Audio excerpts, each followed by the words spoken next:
மணிமுத்து நல்ல மனிதனுக்கு அழகு என்ன அப்படின்னு கேட்டீங்கன்னா சூடு சொரணை. ஆனா நம்ம ஊட ஊட பேசக்கூடாது. அப்புறம் நீங்க பேசுற வரைக்கும் நான் ஏதாவது பேசுறேனா? நல்ல மனிதனுக்கு அழகு என்னன்னா பேச விட்டு பேசுறவன் தான் நல்ல மனிதன். நல்ல அறிவாளிக்கு அழகு அதுதான். இந்த முட்டாளிகளுக்கு தான் மூக்குக்கு மேல கோவம் வரும். அறிவாளிகள் எப்பவுமே நிதானமா இருந்து பேசுவாங்க. முட்டாளிகள் தான் ரொம்ப பதஷ்டப்பட்டுக்கிட்டே இருப்பாங்க. என்ன பேச போறாங்களோ என்ன பண்ண போறாங்களோ அப்படின்னு ரொம்ப பதஷ்டப்படுவாங்க. அந்த பதஷ்டம் உங்களுக்கு தேவையே இல்லை. பதட்டப்படாதீங்க.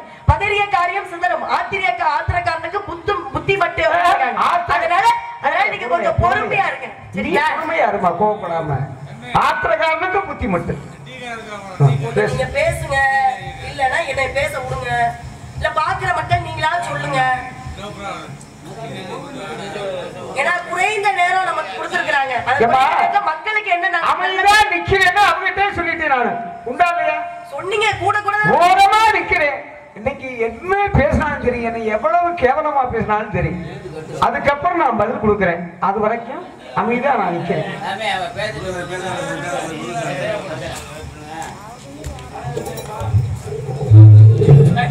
முனிவர்களுக்கு சாந்தமான முனிவர் யாரு அப்படின்னு கேட்டீங்கன்னா நாரத மகாமுனி மட்டும்தான். நாரதன் மட்டும்தான் ரொம்ப பொறுமையானவர். 10 பேர் நீங்களா சேர்ந்து வந்து அடிச்சாலும் கூட அப்படி காதோட அடிச்சாலும் கூட வாங்கிக்குவார். அப்படிப்பட்ட ஞானி அவர், அப்படிப்பட்ட அறிவாளி. அவருக்கு கோபம் வருமா? வரவே வர. இந்த வார்த்தையா ஒண்ணு பேசுனா புராணத்தை பேசு. நாரதர் அடிச்சா வாங்கிக்குவாருன்னா உன்னை நான் காலில் அடிச்சேன்னா நீ வாங்கிக்குவியா? நான் கேட்கறது கூட தான் பதில். என்ன பேசணுமோ அதை மட்டும் பேசு. வாக்கால கட்ட கழுத போக்கால விட்டு திருத்துறாங்கிற மாதிரி இருக்கு. கழுத இது கத்திக்கிட்டு தான் இருக்கும். பேச ரொம்ப பதஷ்டப்படுறீங்க. நீங்க பேசி முடிங்க, அப்புறம் நான் பேசுறேன். முதல்ல சின்ன பிள்ளை குழல் இனிது யாழ் இனிது எங்கோத்த மக்கள் மழலை சொல் கேளாதோர் அப்படின்னு இருக்காங்க. சின்ன பிள்ளை பேசுறேன் அப்படின்னா என்ன பேச வர்றேன் அப்படிங்கறத வாங்கி பேசணும். அதுதான் நல்ல அறிவாளிக்கு அழகு. ஆனா இன்னைக்குதான் சந்திக்கிறேன். பாட்டுல ஞானின்னு வேற பாடி தொலைச்சிட்டேன். உங்களையே பார்த்து பாருங்க. இப்ப பயபக்தியோட அந்த பயம் இருந்தா சரி அப்படின்னு. என்ன பயம்னு கேட்கணுமா இல்லையா? பயம் வாழ்க்கையில மனிதனாக பிறந்த எல்லாருக்குமே பயம் இருக்கணும். யாருக்கிட்ட இருக்கணும்? மாணவனுக்கு ஆசிரியன் கிட்ட இருக்கணும். நல்ல கணவனுக்கு மனைவி கிட்ட இருக்கணும். மனைவிக்கு கணவன் கிட்ட இருக்கணும். ஏன் பயபக்தியோட தான் தெய்வத்திலும் நம்மளே வணங்கணும். பக்தர்களாக இருக்கக்கூடிய நம்ம எல்லாம் இன்னைக்கு பயபக்தியோட தான் தெய்வத்துக்கு முன்னாடி உட்கார்ந்து இருக்கோம். அப்ப பய பக்தி என்பது பக்தியில் கூட பயம் கலந்து இருந்தாதான் ஒரு மனுஷன் வாழ்க்கையில உருப்படியா வாழ முடியும். ஆனா நீங்க சொன்னீங்க பாருங்க, எனக்கு பயமே கிடையாது அப்படின்னு. அதுல இருந்தே தெரியுது உங்களுடைய வாழ்க்கை தரம் எப்படி இருக்கும் அப்படின்னு. ஏன்னா ஒரு மனுஷன் பயந்து வாழ்ந்தாதான் ஒரு குடும்பத்தோடயோ இல்ல பிள்ளை குட்டியோடயோ வாழ முடியும். ஆனா நீங்க பயமே இல்லை, எனக்கு எதுக்குமே பயம் இல்லைன்னு சொல்லும் போதே தெரியுது உங்களுடைய வாழ்க்கை தரம் எப்படி இருக்கு அப்படின்னு. சாந்தமான முனிவர்னா என்ன? பொறுமைனா என்ன? எவ்வளவு இன்னல்கள் வந்தாலும் அதை தாங்கிக் கொள்ளக்கூடிய அளவிற்கு மனப்பக்குவம் உங்ககிட்ட இருக்கு அப்படின்னு உங்களை பெருமையா சொல்ல வரேன் நானு. அதை கூட புரிஞ்சுக்க தெரியல. புத்தி இல்லாத நீங்கதான் புத்தி இல்லாத கழுதையா இருக்கிறீங்க. அதனாலதான் சொன்னாங்க, வானரம் மலைதனின் நிலையே தூக்கணம் தான் ஒரு நெரிசல்ல தாண்டி பீத்தனும் ஞானமும் கல்வியும் நவீன நூல்களும் ஈனரு குறைத்து இடலாகுமே அப்படின்னாங்க. ஒரு தூக்கணாங்குருவி பறவையை எல்லாருமே பார்த்திருப்பீங்க. பறவைகளே மிக சிறந்த ஞானம் படைத்த பறவை எது அப்படிங்கன்னா தூக்கணாங்குருவி பறவை. அதனுடைய கூடு பார்த்திருக்கிறீங்களானே? பூமியை நோக்கி அதனுடைய நுழைவு வாயிலாகப்பட்டது பூமியை நோக்கி இருக்கும். இப்படிப்பட்ட ஒரு கூடை எந்த ஒரு பறவையினாலும் கட்ட முடியாது. எந்த ஒரு மனிதனாலுமே இப்ப பொறியாளர் படிச்ச எந்த ஒரு 6 அறிவு கொண்ட மனிதனாலுமே கட்ட முடியாது. ஆனா 4 அறிவு கொண்ட பறவை தன்னுடைய நுழைவு வாயிலை பூமியை நோக்கி கட்டுது. அதற்குள்ளாக 2 அறைகளை வைத்து கட்டக்கூடிய மிக ஆக்க சிறந்த ஞானம் பெற்ற பறவை எது அப்படின்னு கேட்டீங்கன்னா தூக்கணாங்குருவி பறவை. இந்த தூக்கணாங்குருவி பறவை என்ன பண்ணுச்சா, மரத்துக்கு மேல கூடு கட்டி அழகா உட்கார்ந்து இருந்துச்சாம். பயங்கரமான அடமலை. ஒரு குரங்கு என்ன பண்ணுது? குரங்கு பாவம் பார்த்தா எலும்பும் தோலுமா வேற கிடக்குது. இந்த குரங்க பார்த்தா ரொம்ப பரிதாபமா வேற இருக்கு. நம்ம பரிதாபம் பார்த்தா இந்த குரங்கு ரொம்ப பேசுது. என்ன பண்றது?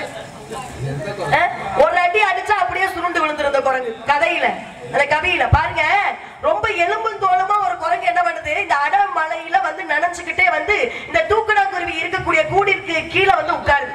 அப்பதான் இந்த தூக்கணாங்குருவி பறவை பார்த்துச்சான். ரொம்ப பாவமா இருக்கு, ரொம்ப பரிதாபமா இருக்கு இந்த குரங்க பார்க்கும்போது. ஏதாவது ஒரு அறிவுரை சொல்லுவோம், புத்தி இருந்தா பொழைச்சுக்கட்டும் அப்படின்னு பேசலாம்னு நினைச்சு பேச ஆரம்பிச்சுச்சான். எப்ப உனக்கெல்லாம் என்னை விட ஒரு அறிவு உனக்கெல்லாம் அதிகமா தானே இருக்கு. விலங்குக்கு எத்தனை அறிவு? 5 அறிவு. பறவைக்கு 4 அறிவு. என்னை விட உனக்கு ஒரு அறிவு அதிகமா தானே இருக்கு. நீ எல்லாம் ஒரு வீட்டை கட்டி ஒரு கூடை கட்டி அதுக்குள்ள இந்த மலையில நனையாம வசிச்சா உனக்கெல்லாம் என்ன கேடு? இப்படி வந்து நிக்கிறியா, உனக்கெல்லாம் கொஞ்சமாவது அறிவு இருக்கா, புத்தி இருக்கா அப்படின்னு அந்த தூக்கணாங்குருவி பறவை கேட்டுச்சான். இந்த குரங்கு என்ன பண்ணணும், அந்த பறவை என்ன சொல்ல வருது அப்படின்ற விஷயத்தை வாங்கி அதனுடைய வாழ்க்கையில பயன்படுத்திக்கிச்சு அப்படின்னா இந்த குரங்குக்கு வாழ்க்கையில நன்மை. இந்த குரங்கு என்ன நினைச்சுச்சா, எனக்கே புத்தி சொல்றியா நீ அப்படின்னு மடமடன்னு ஏறி போய் என்ன பண்ணுச்சா, தூக்கணாங்குருவி கூட்டம் பிச்சு போட்டுச்சான். அப்பதான் இந்த தூக்கணாங்குருவி நினைச்சுச்சா, போய் இந்த குரங்கு கிட்ட பேசிக்கிட்டு இருந்த நேரத்துக்கு நம்ம புத்திய வச்சு இன்னும் 2 கூட நம்ம சேர்த்து கட்டிட்டு போயிருந்திருக்கலாமே, நம்மளுடைய நேரத்தை இப்படி இந்த குரங்கு கிட்ட போய் வீணடிச்சிட்டோமே அப்படின்னு அன்னைக்கு தூக்கணாங்குருவி பறவை ரொம்ப வருத்தப்பட்டுச்சான். அப்படி இங்க யாருக்கு எந்த வருத்தமும் இல்லாம கடை முறைப்படி, ஏன்னா ஒளி பதிவு பண்ணிக்கிட்டு இருக்காங்க, நம்மளுடைய பேச்சு என்பது நாகரிகமா இருக்கணும், கேள்வி என்பது நாகரிகமா இருக்கணும், பேச்சு என்பது நாகரிகமா இருக்கணும். அதுதான் மேடை நாகரிகமும் கூட. நாகரிகத்தோடு இங்க கேள்வி கேட்க வந்ததை கேளுங்க பாப்போம். பேச்சுக்கிறவங்க நாகரிகம் வேணும், உண்டா இல்லையா? இது வாழும் தோழுமா இருக்கு இந்த குரங்கு. இந்த கதையை விட ஆமா தெரியல. ஏன் அப்படின்னா அன்னைக்கு போய் அந்த குரங்கு கூட்ட பிச்சுச்சு. எது நீதான் சொன்னீங்கல்ல கவி, மாணவம் மலைகளில் நனைய தூக்கணும், காவல் நடிசை தாண்டி பித்திடும் ஞானமும் கல்வியும் நவீன நூல்களும் ஈனருக்கு உழைத்து இடவதாகுமே. முதல்ல எப்படி பேசணும், சமயத்து புத்தி வேணும். அந்த புத்தி கற்பூர புத்தி, அது இருந்தா தான் ஜெயிக்க முடியும். சரியா? அந்த குரங்கு தவறு பண்ணுச்சு. ஆனா இன்னொரு குரங்கு என்ன பண்ணுச்சு தெரியுமா? இந்த 10 வருஷத்துக்கு சொல்றீங்க இந்த ஒரு கதையவே. ஏன் உனக்கு என்ன தெரியும்? உனக்கு என்ன தெரியும்? முதல்ல பேசு. உனக்கு என்ன தெரியும்? உங்களுக்கு வாய்ப்பு கொடுத்து பேச. உனக்கு நான் வேற ஒண்ணு இல்ல, நீ அறிவாளி, நான் ஒத்துக்கிறேன். மகாசுடைய அவதாரங்கள் எத்தனை? தொட்டு பேசு. எதை தொட்டு நீ பேசுறாலும் அதுக்கு வர்ற இல்ல. நான் இதுதான் தெரியுமான்னு ஒருத்தரை கேவலப்படுத்தி, ஒருத்தரை துன்பப்படுத்தி, வெட்கப்படுத்தி, கேவலப்படுத்தி பேசுறது அறிவாளியே கிடையாது. சரியா? நீ அவரை பெரிய ஆளே கிடையாது நீ. சரியா? பேசிட்டு வாய்ப்பு கொடுங்க பேசணும். மக்களுக்கு நாளைக்கு என்ன நான் இவ்வளவு நேரம் பொறுமையா உள்ள நின்னேன். இல்ல சாமி, மக்களுக்கு என்ன கருத்து சொல்ல வரீங்க, என்ன புராணம் பேச வரீங்க, என்ன இதிகாசத்துல இருந்து என்ன பேச வரீங்க, அத கேக்குறேன் நானு. இல்லம்மா, நான் அத ஆரம்பத்துல சொன்னல. ஆபத்து குதவாத பிள்ளை யாரு? ஆபத்து குதவாத பிள்ளை இருந்தா 2 பேரும் பேசணும். பலபலன்னு 10 மணி நேரம் நீ பேசுறது நான் பேசுறது ஆகாது. ஆபத்து குதவாத பிள்ளை யாரு? ஆபத்துக்கு உதவாத பிள்ளை. நான் அத சொல்லிட்டேன்னா அரும்பசிக்கு உதவாத அன்னம் எங்க இருந்துச்சுன்னு சொல்லுவீங்களா? நான் சொல்றேன். அது வரைக்கும் இந்த யோசிக்கணும் போல இருக்கு. நாரதருக்கு வாய்ப்பு. இந்த பழக்கம் தான் எனக்கு பிடிக்காது. கற்பூர பாத்தி கட்டி கஸ்தூரி எரி போட்டு கமலி என்ற நீரை பாய்ச்சினாலும் இந்த வெங்காயத்தினுடைய குணம் என்பது மாறாது. வெங்காயம் போடாமல் சாதக்கரை கொண்டு கட்டி வெங்காயம் ஆற்று விட்டு வெகுநாளாய் காத்திருந்தேன். வெங்காயம் என் வெங்காயம் என் வெங்காயம் என் வெங்காயம். இந்த எதுக்கு வெங்காயம் தின்னாமல் வேற்றோலை தின்னோடு எதுக்கு இவள் அவசரம்? ரத்தம் ஏகிட்ட இந்த சேட்டையை ஏகிட்ட வச்சுக்காது. நான்முகன் படைப்பு நான்முகன் சேட்டையா? சரியா? பேசுறா முறையா பேசு. நீ என்ன புராணத்தை வேணாலும் பேசு. சரியா? ஆரம்பத்தில் உன்னை தொட்டு வச்சிருக்கேன். ஆபத்து குதவாத பிள்ளையும் அருள்பசு காரணமும் தாகத்தை தீராத வெந்நீரும் தரித்திர மரியாத பெண்ணீரும் கோபத்தை அடக்காத வேந்தனும் குறுமொழி உள்ளாத சீடனும் யாரு என்னங்கிறத நீ அறிவாளியா இருந்தா தொட்டு பேசு. இது நம்ம 2 பேருக்கு முடிஞ்சுவோம். 7 மணி ஆகி போகும். எங்க தொட்டு பேசு.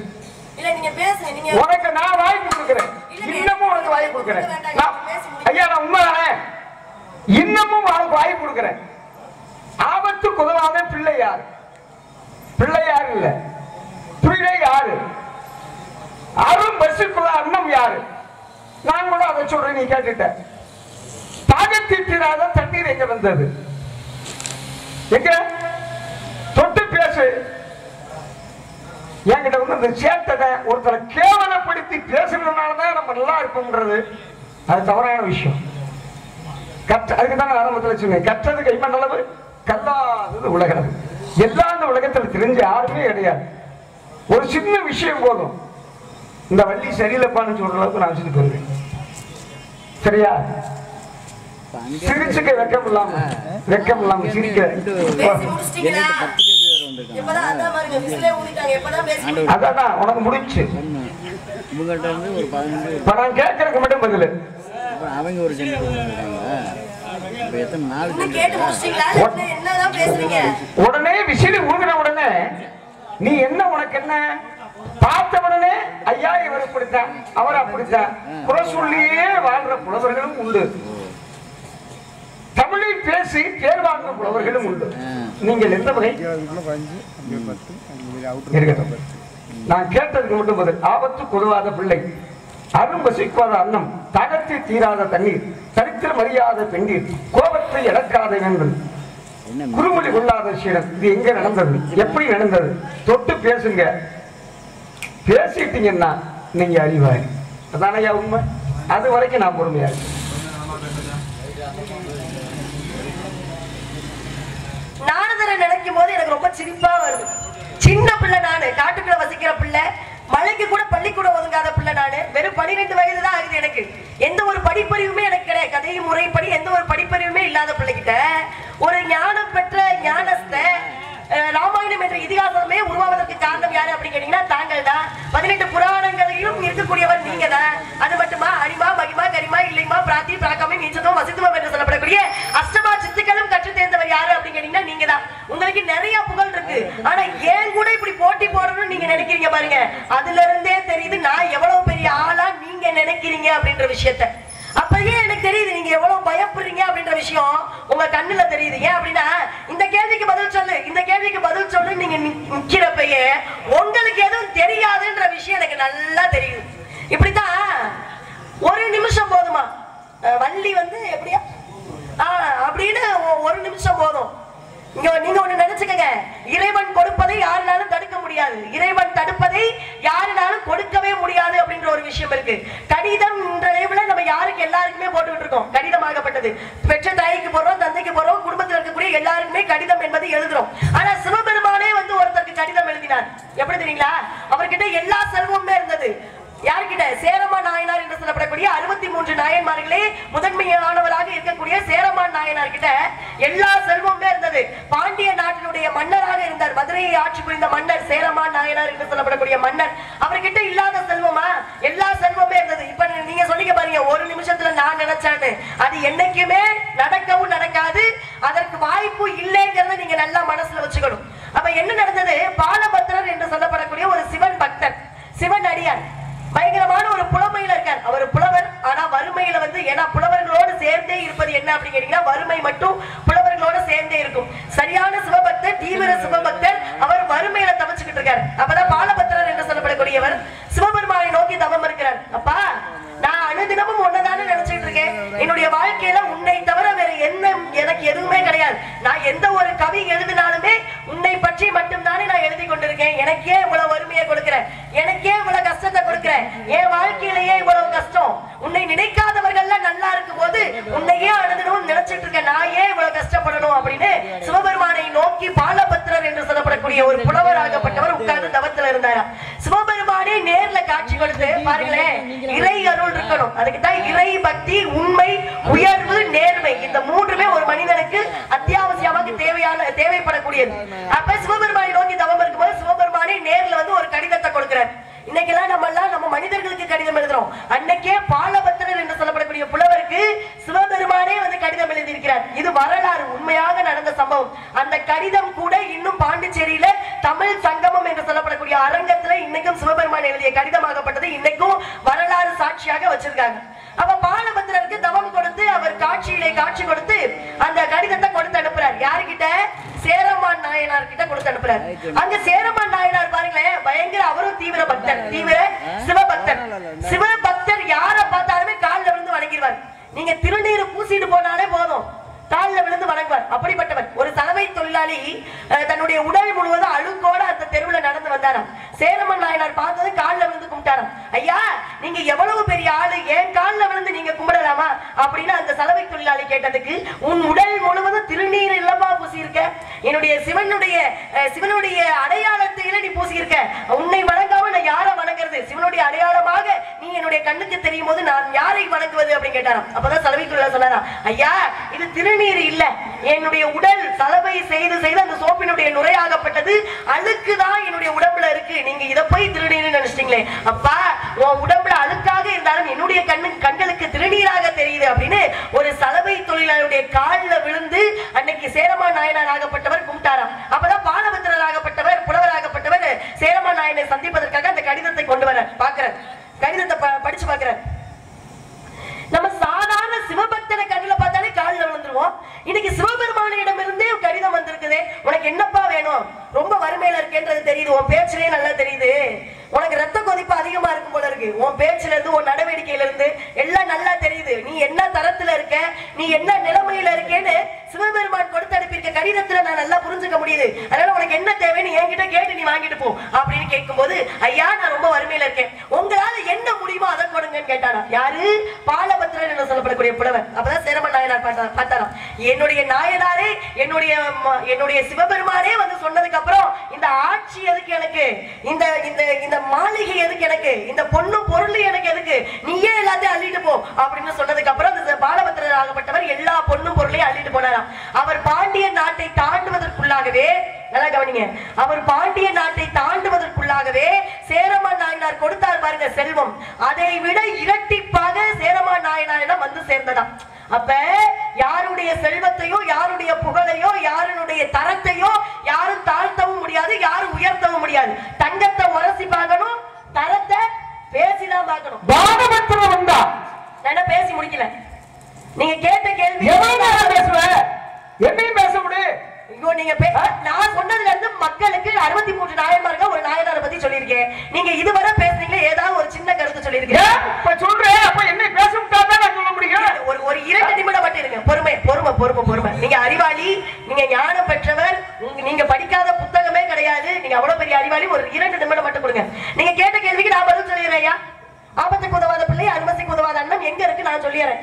நான் ஒரு கேள்வி கேட்பேன், அதுக்கு நான் பதில் சொல்லணும். சரிங்களா? நானும் ஒரு கேள்வி கேட்பேன், அதுக்கு நீங்க பதில் சொல்லணும். இவ்வளவு பயமா? பயம் இல்லையா? சொல்லுவாரா? யாருக்கும் நான் சொல்றேன். நாரத சபா அன்பளிப்பு கொடுத்திருக்காங்கல்ல, சொல்லுவாரு. பரவாயில்ல பரவாயில்ல, எல்லாரும் பாராட்டுவோம் இந்த தைரியத்தை. உங்களுக்கு தைரியம் இல்ல, அவரு தைரியமா சொல்றாரு பாருங்க, உங்களுக்கு மிகப்பெரிய பாராட்டு. இப்ப அது வரைக்கும் நான் கேள்வியை கேட்டாலே நீங்க யோசிச்சுட்டு கூட இருங்க, இல்ல பின்னாடி கூட யார்ட்டையும் போய் கேட்டுட்டு வரதுனா கூட கேட்டுடுவாங்க. இல்ல இல்ல, நான் கேட்க மாட்டேன். உண்மையான கேள்வியா இருந்தா கண்டிப்பா அதுக்கு நான் பதில் சொல்லுவேன். இப்ப ஐயா, ஒரு கோவிலை வந்து நடை சாத்துறோம் அப்படின்னா அந்த கோவில்ல அபிஷேகம் பண்ணிய பொருட்கள்லாம் காலையில வந்து பார்க்கும்போது எப்படி இருக்கும்? சூரிய மலர் எப்படி இருக்கும்? காய்ந்து போயிருக்கும். ஏற்றிய தீபமாகப்பட்டது காற்றிலே அணைந்து போயிருக்கும். மற்ற அபிஷேக பொருட்கள் எல்லாமே இருந்த நிலையை விட கொஞ்சம் சிதறி இருக்கும், கொஞ்சம் வாடி இருக்கும், வதங்கி இருக்கும். இதுதான் உண்மையான ஒரு விஷயம். ஆனா 48 ஆண்டுகளுக்கு முன்பாக நடை சாத்திய ஒரு கோயில்ல 48 ஆண்டுகளுக்கு அப்புறமாக திறந்து பார்த்தப்ப கூட அங்கே சூரிய மலராகப்பட்டது அப்படியே இருந்ததாம். எப்படி எப்படி வந்து அந்த மலர் மாலை வந்து பதங்காம வாடாம இருந்துச்சோ அதே மாதிரி இருந்ததாம். ஏற்றிய தீபமாகப்பட்டது அணையாமல் அப்படியே இருந்துச்சா. இது எந்த கோயில்ல? இது ஒண்ணு. நீங்க ஏதாவது ஒரு கோயில சொன்னாலும் மாட்டிக்கிறீங்க. நான் இப்பயே கொண்டு புத்தகத்தை காமிக்கிறேன். நான் உண்மையே சொல்லுவேன். நான் இந்த மாதிரி ஆட்கள்லாம் வருது. இதுக்கு பேர் என்ன தெரியுமா? சல புராணம். இருங்க, பேசி முடிச்சுக்கிறீங்க. அது மாதிரி நீங்க வளர்த்தீங்க ஒரு புராணத்தை படிக்கிறப்ப நீ செல்லுல பார்த்து படிக்கிறாங்க, அதுதான் உனக்கு தெரியும். செல்லுல பார்த்து படிக்கிறோம் இல்ல புத்தகத்துல பார்த்து படிக்கிறோம். இப்ப எல்லாமே செல்லுல. நான் கேட்டதுக்கு பதில் என்ன? நம்மளுடைய நிலை என்னன்னா படிக்க. நான் என்ன ஏற்றி ஓடிட்டேன்? கருத்துக்களை சொல்ல. நான் என்ன ஏற்றி ஓடிட்டேன்? ஆபத்துக்கு உதவாத பிள்ளையும். ஆபத்துக்கு உதவாத பிள்ளை யாரு? சொல்லுவாங்க. சொல்லுங்கம்மா, சொல்லுங்கம்மா, சொல்லுவாங்க. இல்ல, நான் பேசுறதுக்கு பதில் இல்லையே. தசரத மன்னன் பாருங்க, ஆபத்துக்கு உதவாத பிள்ளை யாரு அப்படின்னு கேட்டீங்கன்னா, அப்ப பேசு. ராமாயண இதிகாசத்திலே ராமன் தான் ஆபத்துக்கு உதவாத. ராமாயணமா இதிகாசமா? இது விவாதம் மாதிரி தெரியல, வீண் விவாதம் மாதிரி தெரியல. இதிகாசம்ங்கிறது மகாபாரதம். இதிகாசம்னா என்ன, மகாபாரதம்னா என்னங்க அதை சொல்லுங்க பாப்போம். நம்ம சும்மா இதிகாசம்ங்கிறது மகாபாரதம், காவியம்ங்கிறது ராமாயணம். நான் அதை கேட்கிறேன். இப்ப நீ தசரன் சொன்னது ராமகாவியம். ராமகாவியம். இந்த ராமகாவியத்திலே ராமனுக்கு என்ன பெருமை உண்டு?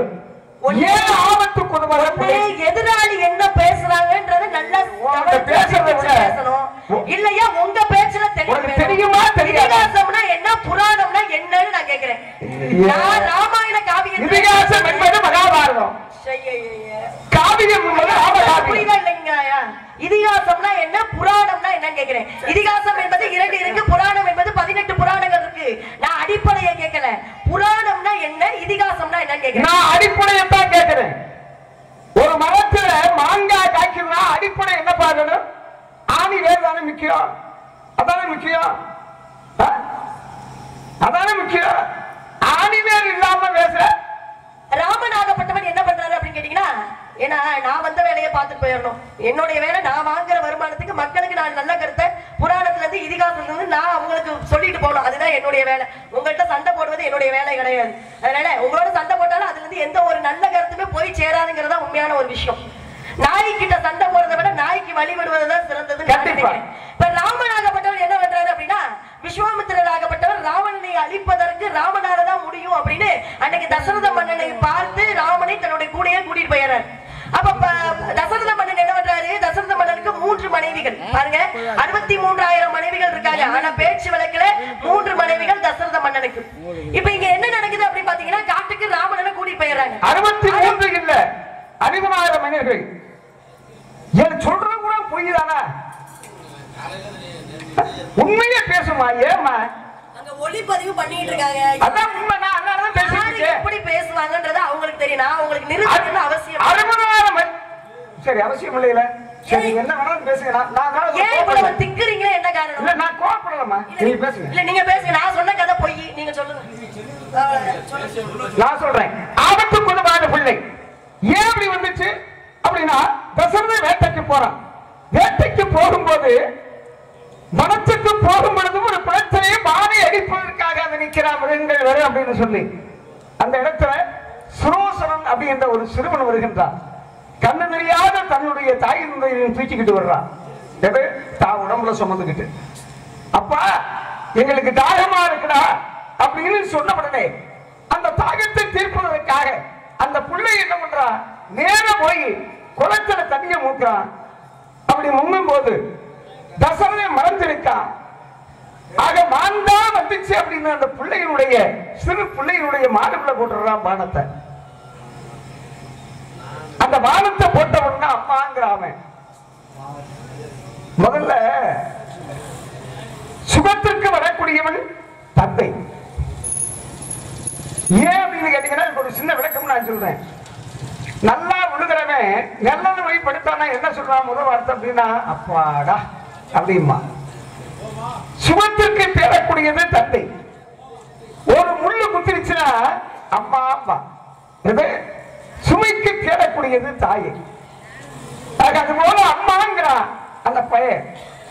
ஆக மனிதனுடைய சப்தமாக கேட்கிறது அப்படின்னு சொல்லி அப்ப அங்க தசரத நான் பாக்குறாங்க. அப்பா நீ யாரப்பா அப்படின்னு. ஐயா என்ன அடிச்சதீங்க, நீங்க தசரத சக்கரவர்த்தி. என் தாய் தந்தைக்கு மட்டும் தாக அதிகரிக்கிறதா அந்த தண்ணியை கொண்டு கொடுத்துருங்க அப்படின்னு சொல்லி கையில கொடுத்து விழா. அப்ப நேர போறான் தசரதன். போகும்போது அவங்க 2 பேரும் முக்கியமான விஷயம் இதுல கண்ணு தெரியாதவங்க 2 பேருமே கண்ணு தெரியாதவங்க. இவன் கொண்டை கொடுக்கிறார். தான் கன்றுக்கு தனக்கு தெரியாதா கற்று சொல்றதுக்கு, தான் கன்றுக்கு தான் ஈன்ற கன்றுக்கும் இன்னொரு கன்றுக்கும் வித்தியாசம் தெரியுமா? ஒரு மாடு அப்படி கொம்பு சாச்சரம். அதான் உண்மை. ஆக அங்க போய் என்ன பண்றாங்க, அப்பா நீ யாரு அப்படின்னு 2 பேருமே கேட்டுட்டாங்க. கேட்ட உடனே அம்மா வேற ஒண்ணும் கிடைக்காது, நான் வேட்டைக்கு வந்தவன், நான் தசரதன். ஆக உங்க மையன் தண்ணிய வந்து இறங்கணும்னா ஒரு குளத்து பக்கத்துல மான் குடிக்க வரும் நினைச்சு இந்த மான் வரும் நினைச்சு இந்த மான் அடிச்சுட்டேன். இந்த மான் எனக்கு சொல்லமானதுன்னு அடிச்சேன். ஆனா உங்க பிள்ளைன்னு எனக்கு தெரியாது. மாட்ட பயந்து அம்மான்னா என்னுடைய தந்தை தாயாரும் தாகமின்றி கிடப்பாக இந்த தண்ணியை கொண்டே கொடுங்க.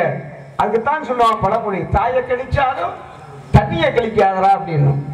ஆக தண்ணியை கொண்டே கொடுத்த உடனே அப்பத்தான் சொன்னா, எப்பா நான் எப்படி பிள்ளையை இழந்து நான் வாழ்கின்றேனோ அதுபோல நீயும் வாழ கிடவது.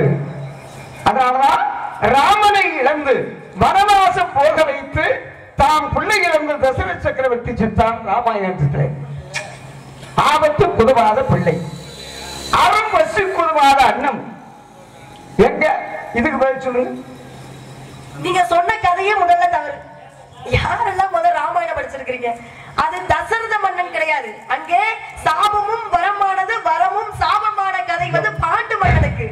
தசரத மன்னனுடைய கதை கிடையாது, சரிங்களா? முதல்ல ராமாயணம் படிச்சவங்களுக்கு தெரியும். அதுதான் சொல்லுங்க. ஏமா இந்த யூடியூப் ஓடிட்டு இருக்கு. அதுதாங்க நானும் சொல்றேன். படிச்சவங்க நிறைய பேர் இருக்காங்க. தசரத சர்ச்சை போய் சுரோசனுங்கிற ஒரு பிள்ளைய அடிச்சானா இல்லையாரு இந்த யூடியூப் ஓடிக்கிட்டு இருக்கா இல்லையா? அவங்களுக்கு தெரியும். நீ 1000 பொய்ய சொல்லு, எனக்கு அது தேவையில்லை, சரியா? நான் சொல்றது உண்மைங்கிறது உலகம் தெரிஞ்சுக்கிட்டேன். பேசிட்டீங்கல்ல. இப்ப மஞ்சக்காமால வந்தவன் என்ன நினைப்பான்னா, நமக்கு மட்டும் மஞ்சளா தெரியுது, அதனால எல்லாருக்கும் மஞ்சளா தான் தெரியுதுன்னு நினைப்பானோ. மஞ்சக்காமால வந்திருக்கிறவங்க நமக்கு அவனுக்கு மட்டும் தான் கண்ணு மஞ்சளா தெரியும். ஆனா அவன் அவனுடைய நினைப்பு எப்படி இருக்குமா, எல்லாரும் நமக்கு மஞ்சளா தெரியுறதுனால எல்லாருடைய கண்ணும் மஞ்சளா தான் தெரியும் நினைப்பானா. அப்படி நினைக்கிறேன். இந்த இந்த இந்த நாரதருக்கு அப்படின்னு நினைக்கிறேன். அவருடைய விஷயம் அப்படின்னு நினைக்கிறேன். இங்க பாருங்க, நீங்க இங்க இருக்கிற ஆளை வேணா ஏமாத்தி போக முடியும். அங்க ஒளிபரப்பு நடந்துட்டு இருக்கு. இதை மட்டும், இந்த விவாதத்தை மட்டும் தயவு செய்து கட் பண்ணி போடுங்கனே. அங்க போய் வந்து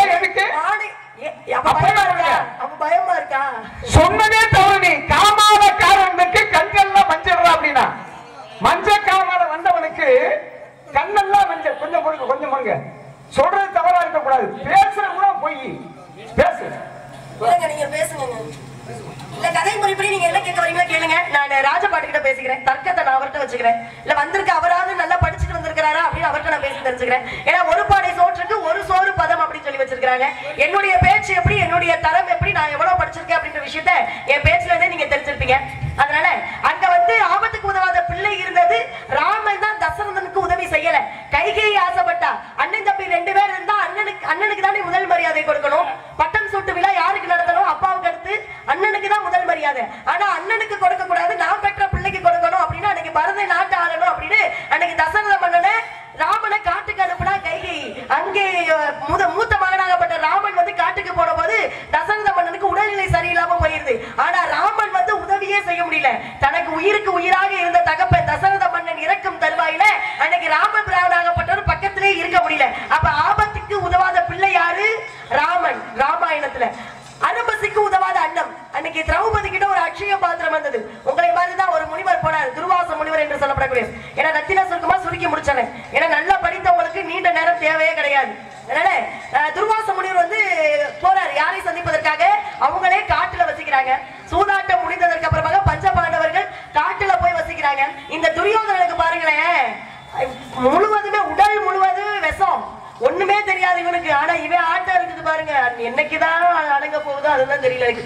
ஆடாத ஆட்டம் எல்லாம் போட்டவங்க மண்ணுக்குள்ள போன கதை உனக்கு தெரியுமா அப்படின்ற மாதிரி அன்னைக்கு பாருங்க துரியோதனனுக்கு பொறாம. காட்டுக்கு அனுப்பினாலும் இவனுடைய வன்மம் என்பது குறையவே இல்லை. துர்வாச முனிவரும் கோபப்படுற முனிவர், எதுக்கு எடுத்தாலும் கோபத்தை கொடுத்துருவாரு, சாபத்தை கொடுத்துருவாரு. அப்ப என்ன சொல்றாரு, திரௌபதியை போய் பாருங்க, நீங்க போய் அவங்க கிட்ட உணவு கேளுங்க அப்படின்னு துரியோதனாகப்பட்டவன் தூண்டி விடுறான். அங்கேயும் பாருங்க. அதனாலதான் இந்த காலத்துல இன்னமும் பல பேர் குடும்பத்தை தூண்டி விடுறதுக்கு இன்னைக்கும் துரியோதன் மாதிரி இது மாதிரி ஆட்கள் இந்த நாட்டில் நடமாடிக்கிட்டே தெரியுது. அப்ப துர்வாச முனிவரை காட்டுக்குள்ள வசிக்கிறவங்களை போய் பார்க்க போறாங்க. அங்க பார்க்க போகும்போது திரௌபதி கிட்ட கேட்கிறார், அம்மா நாங்க ஒரு 1000 பேர் வந்திருக்கோம், எங்களுக்கு உணவு தேவைப்படுது, சமைச்சு தயாரா வை, நாங்க போய் குளிச்சுட்டு வந்துடுறோம். இதெல்லாம் நியாயமா? அவங்களே காட்டுல உண்பதற்கு உணவு இல்லாம வனவாசி மாதிரி தெரிஞ்சுக்கிட்டு இருக்காங்க. அவங்க கிட்ட எப்படி உணவு கிடைக்கும் 1000 பேருக்கு? இல்லைன்னா நீ கொடுக்கல அப்படின்னா உனக்கு நான் சாபம் கொடுத்துருவேன். எப்படி பாருங்க, ஒரு பெண்ணுக்கு அன்னைக்கு கூட அப்படிப்பட்ட அநீதி நடந்தது. அப்ப திரௌபதி ஆகப்பட்டவள் யார தெரியுங்களா கூப்பிட்டா? கண்ணா கண்ணா, எங்க கண்ணா இருக்க, எங்க இருக்கிற நீ? இப்படி முனிவராகப்பட்டவர் உணவு கொடுக்க முடியாத நிலையிலும் இப்படி வந்து 1000 பேரோட வந்து உணவு கேட்கிறாரே, நான் என்ன செய்வது? அட்சய பாத்திரத்தை இப்போதுதானே நான் கழுவி வைத்தேன். இந்த அட்சய பாத்திரத்தை கழுவிட்டோம் அப்படின்னா அதுல இருந்து உணவாகப்பட்டது எதுவுமே வரவே வராது. நான் இப்போதானே கழுவி வைத்தேன், இந்த நேரத்துல இந்த முனிவர் வந்து இப்படி வந்து நிக்கிறாரே, இவரெல்லாம் என்ன பண்றது அப்படின்னு அன்னைக்கு கண்ணனை பார்த்து திரௌபதி கேட்ட போது கண்ண பரமாத்மாவே நேர்ல வந்து அந்த அட்சய பாத்திரத்தை எடுத்துட்டு வா அப்படின்னு சொல்லும் போது அந்த பாத்திரத்துல ஒரு கீரையும் ஒரு பருக்கை அரிசியும் ஒட்டி இருந்ததாம். அதை எடுத்து சாப்பிட்டாராம் கண்ண பரமாத்மா. அதை எடுத்து சாப்பிட்ட போது 1000 முனிவர்களுக்குமே பசி அடங்கியதாம்.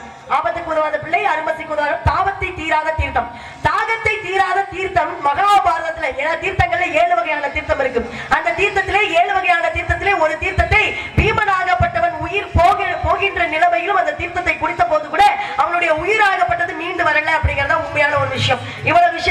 சொல்லியிருக்கேன். அட்சய பாத்திரத்தை கழுவி வச்சா ஒரு பருக்கையும் ஒரு கீரையும் இருந்துச்சு. நான் கேட்ட கேள்விக்கு பதில் ஒரு கோயில்ல இவர் கேட்ட கேள்விக்கு நான் பதில் சொல்லிட்டேன். ஒரு கோவில்ல 48 ஆண்டுகளுக்கு அடுத்தும் கூட திறந்து பார்க்கும்போது மாலையாகப்பட்டவள் வாடாமல் இருந்தது. நான் கேட்ட கேள்விக்கு நீங்க பதில் சொல்லணும். நான் தான் பதில் சொல்லிக்கிட்டு இருக்கேன். கேனப்பைய ஊர்ல கிருபைய நாட்டாமையா பாத்தீங்களா? இப்படி பேசக்கூடாதுமா. அப்பா இப்படி பேசக்கூடாது. நீங்க கேட்ட அவர் சொல்றாரு பாருங்க, கேனப்பைய ஊர்ல கிறுக்கு பைய நாட்டாமைன்னு இப்படி பேசவே கூடாது. அது தவறான விஷயம். அது தெரிஞ்சா போதும். அதான் நான் சொல்றேன். அதுக்கு தான் பேச வரேன். அவர் கேட்ட கேள்விக்கு நான் பதில் சொல்லிட்டேன். நான் கேட்ட கேள்விக்கு பதில் நான் பதில் சொல்லணும். அது வேண்டாம். நீங்க என்ன விஷயத்துக்கு வந்தீங்களோ அதை கடைமுறை நீங்க கேட்டீங்கல்ல கேள்வி, கொஞ்சம் கோச்சுக்க கூடாது யாரும். நான் திரும்ப மறுத்து பேசுவேன். எனக்கு தெரியாது, நீ பதில் சொல்லு. நான் கேட்ட கேள்விக்கா எல்லாரும் இந்த குச்சி கம்பு கல்லு பெண்கள்லாம் வீட்டுல என்னென்ன வச்சிருப்பீங்களோ எல்லாத்தையும் எடுத்துட்டு வாங்க. இப்படி எல்லாம் வேஷம் போட்டு வந்து நிக்கிறதுக்கு வெக்கமா இல்லையா? பாத்தீங்களா? வெக்கமா இல்லையா? இது மரியாதையா? வாங்குறோம்ல வருமானம், இது மரியாதையா? வருமானம் வாங்குறோம்ல அது மரியாதையா? படிக்கணுமா இல்லையா? இது மரியாதையா? சின்ன பிள்ளைகிட்ட நீங்க கேள்வி கேட்டு நான் சொல்லும் போது இவ்வளவு பெரிய ஞானி அது தெரியுமா இது தெரியுமான்னு கேட்க மட்டும் தெரியுது இல்ல, பதில் சொல்ல தெரியாதா? பாத்தீங்களா? இதுல நாரத இது மரியாதையா? இது மரியாதையான பேச்சா?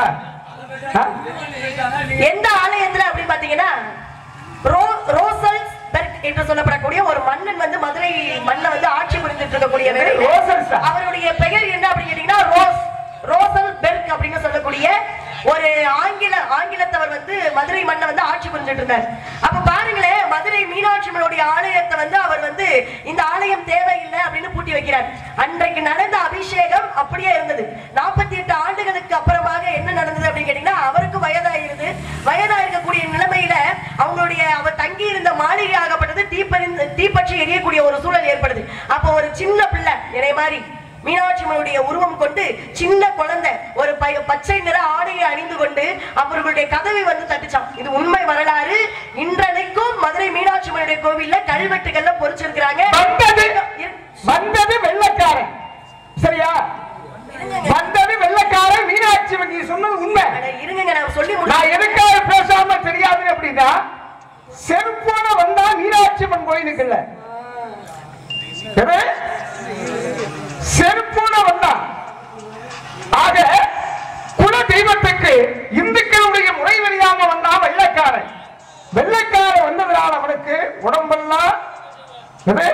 உடம்பெல்லாம் அம்மாவாக பூத்தது. சொந்த கதை இல்ல. ரோஜஸ் எங்க இருந்தாரு? எத்தனாவது ஆண்டு வந்தாரு?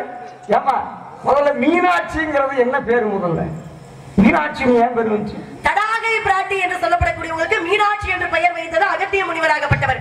மீன் போல ஆட்சி செய்ய வேண்டும். ஏன்னா தூங்காம இருக்கக்கூடிய ஒரே உயிரினம் எது அப்படின்னு கேட்டீங்கன்னா, இமைகள் இல்லாத ஒரே உயிரினம் மீன் தான்.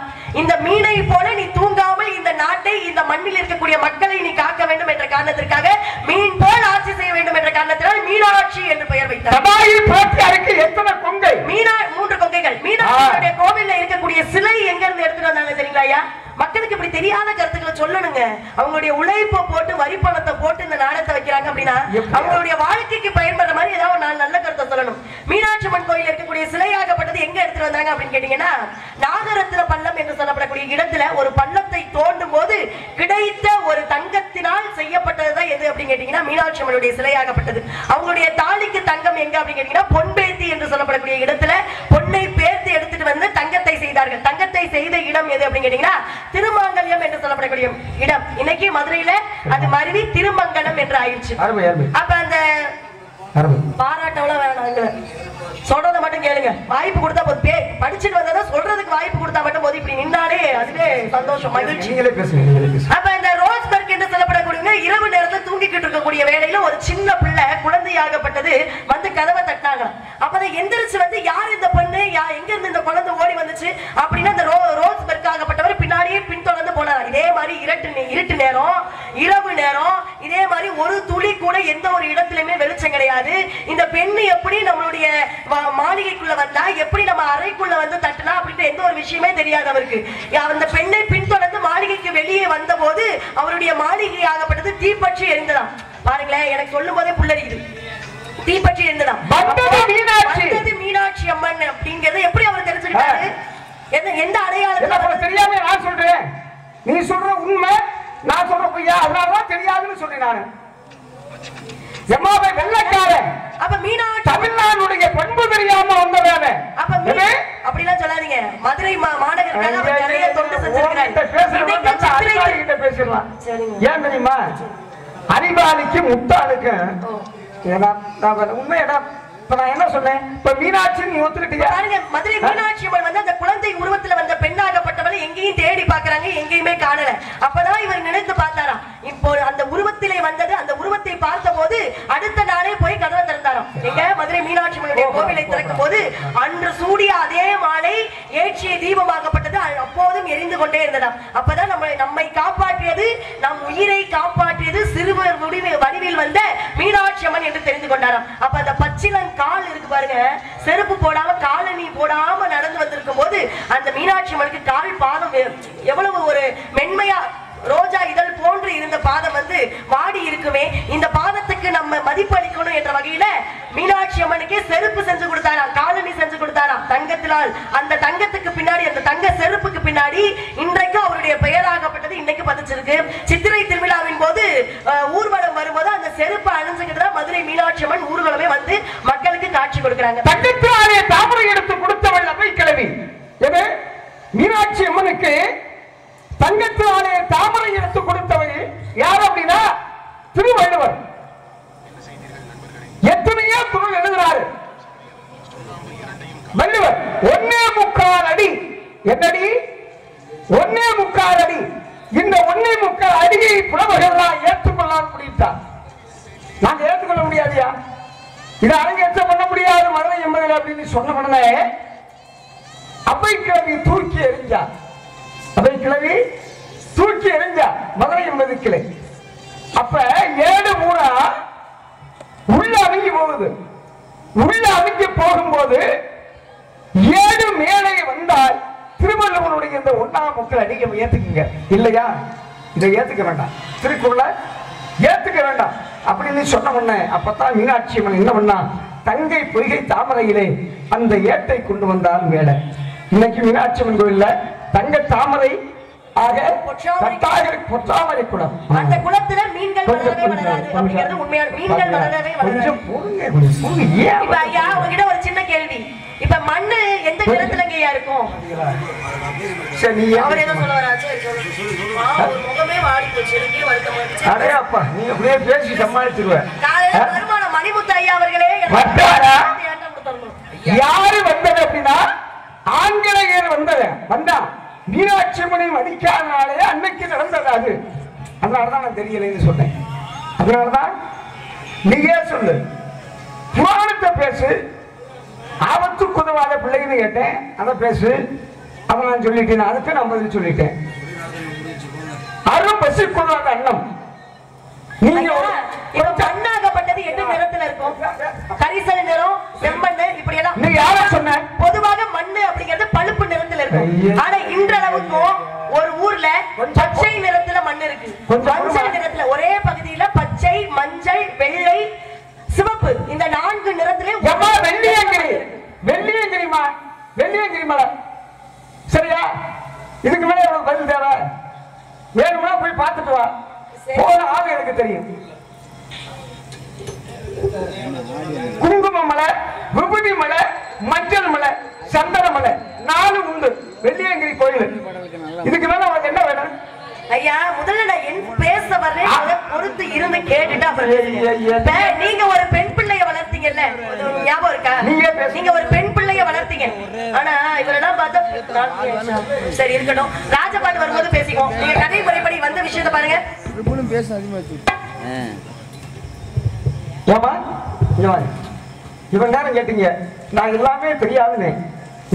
வாங்க, இங்கதான் நிக்கிறேன். அப்புறம் இங்கிட்டு வாங்க, அங்கிட்டு வாங்க. வள்ளி முதல்ல எங்க பிறந்தீங்க? நான் எப்படி பதில சொல்லுவேன் இது இல்ல பாரு. இல்ல நான் இது சொல்லல. வள்ளி எங்க வந்தீங்க? உண்மையா ஒத்துக்குவேன். ஒத்துக்கிட்டானா இல்லையா? வள்ளி முதல்ல எங்க வந்தீங்க? இலங்கையில இருக்கக்கூடிய கதிர்காமம் என்று சொல்லப்படக்கூடிய இடத்துலதான் வள்ளி கிழங்கு தோண்டிய பள்ளத்துல என்னை கண்டுபிடிச்சு எடுத்திருக்காங்க.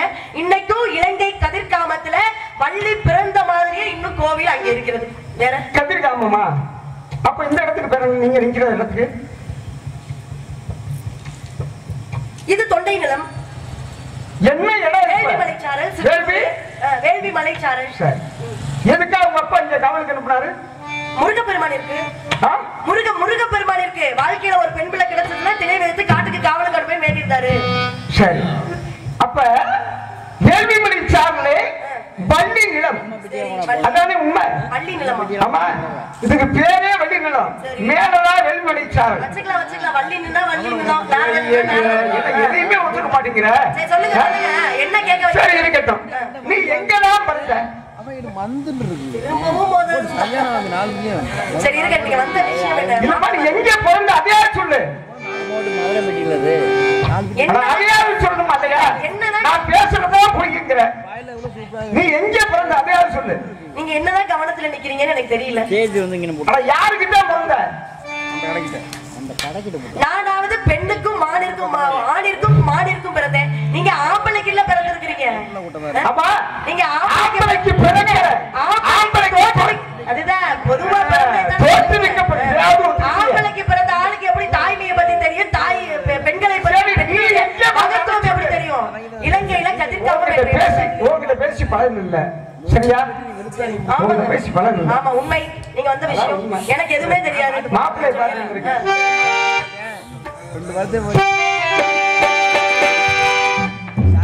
அடிமேல் அடியடிச்சா அம்மைக்கு நகரம் அப்பா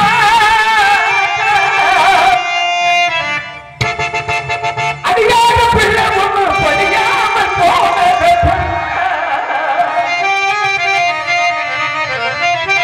தாடாட்டு பாட்டு பாடு ரத்தினமே உனக்கு தலபூர்வாக்கு தானே.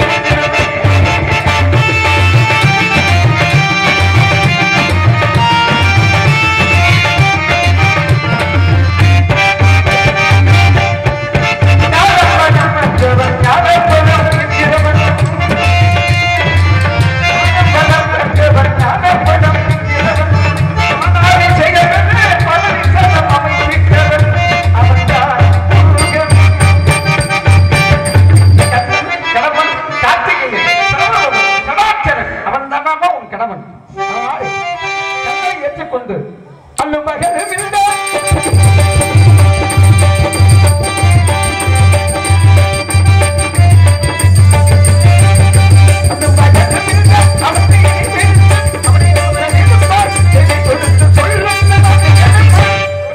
உங்க வார்த்தையெல்லாம் கேட்டா வாழ்க்கையில முன்னேற முடியுமா? உருப்பிட முடியுமா? குட்டி கொடுப்பதுங்க கோத்திரத்தின் முறையும்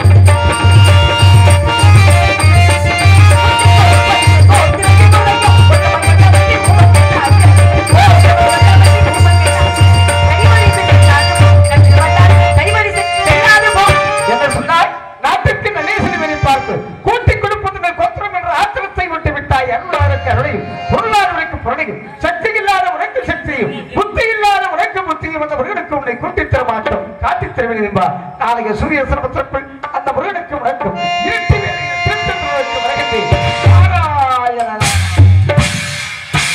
கூட்டி கொடுப்பதுங்க கோத்திரத்தின் முறையோன்னு கேட்டா கூட்டி கொடுக்கிறாரா? எதை அப்படின்னா அறிவில்லாதவனுக்கு அறிவை கூட்டி கொடுக்கிறாரா? அன்பில்லாதவனுக்கு அன்பை கூட்டி கொடுக்கிறாரா? அறிவில்லாதவனுக்கு அறிவை கூட்டி கொடுக்கிறாரா? ஐயா எல்லாரும் நல்லா கேளுங்க. முதல்ல நம்ம கிட்ட இருந்தாதான் கொடுப்போம். அப்படிதானே? முதல்ல நம்ம கிட்ட இருந்தாதான் கொடுக்க முடியும். நிறைய இருந்தாதான் கூட்டி கொடுக்க முடியும். முதல்ல உங்ககிட்ட இருக்கா? எனக்கு அறிவை கொடுப்பதற்கோ அன்பை கொடுப்பதற்கோ இல்ல உனக்கு அறிவு இருக்கா? சிங்கார வேளா என்னை ஆட்கொள்வதற்கு சீக்கிரம் ஓடோடி வா முருகா. நான் பொறுமையா போயிருக்கிறாங்க. என்ன ஒரு